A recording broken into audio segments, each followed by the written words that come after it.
Since Christmas is coming up and most of my viewers are from America, I thought I would share a few Christmas traditions from my country, Sweden. And you might already know that we celebrate on the 24th and not the 25th. But believe it or not, that's not the only thing we do different. In fact, to build up to the holiday and really get into the Christmas spirit, we like to take part in a very cozy and not dangerous or anxiety-ridden activity whatsoever. For 4 Sundays leading up to the day, we light a candle sticking up out of dry moss, which is about as safe as it sounds. So, what do you have to look forward to if you're lucky enough to not burn down your home? As far as my family goes, we would meet up at around 12 p.m. and it usually starts off with drinking mulled wine, which is heated up wine with spices in it. And with that, you'll typically have raisins and halved almonds, like in the same little glass, so you eat it after you drink the wine. Which to me feels a bit like a health hazard because sometimes the raisins just lump together and form a giant clump, and that could easily get stuck in your throat so you choke and die. But if you manage to survive burning down your house and not choking to death, you get to gather in front of the TV at 3 p.m. to watch Donald Duck for an hour. Yay.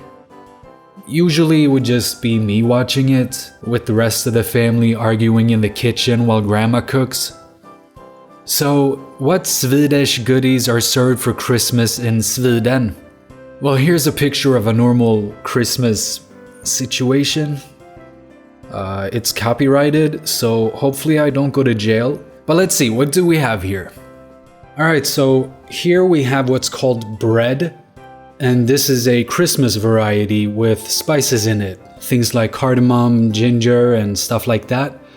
And then there's crisp bread, which there's actually a fairly new YouTuber called Pewdiepie who has a video on his channel where he makes that. So if you want to watch that, I can put the link to it in the description.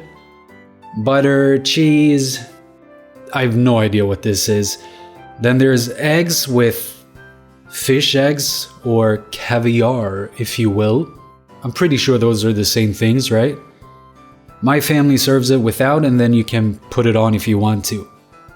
Then we have potatoes, dill and smoked salmon, meatballs, and tiny sausages. These ones are actually bigger than they normally are. Usually the sausages are smaller. Burnt meat, not really sure what it is. Then there's a casserole that is absolutely vile. It's made with potatoes, onions, lots of cream, and pickled anchovies. Yeah. Moving on. This is red cabbage that I think you just boil it, but I'm not 100% sure. But it's red cabbage. And next to that, Christmas ham. These two things I think are mustard, which is used for the last thing, pickled herring, which again is disgusting, and I don't know why we pickle fish. It's not good. And lastly, what you've all been waiting for, gifts. Now that there's no kids in the household, we just hand them out around 6 p.m. But back in the day, none other than Santa would actually show up and hand out the presents. And what's really crazy is that he would always show up when Grandpa was out getting the newspaper. Yeah, and then Grandpa would come back just a few minutes after Santa left. Like, what are the odds of that happening every single year?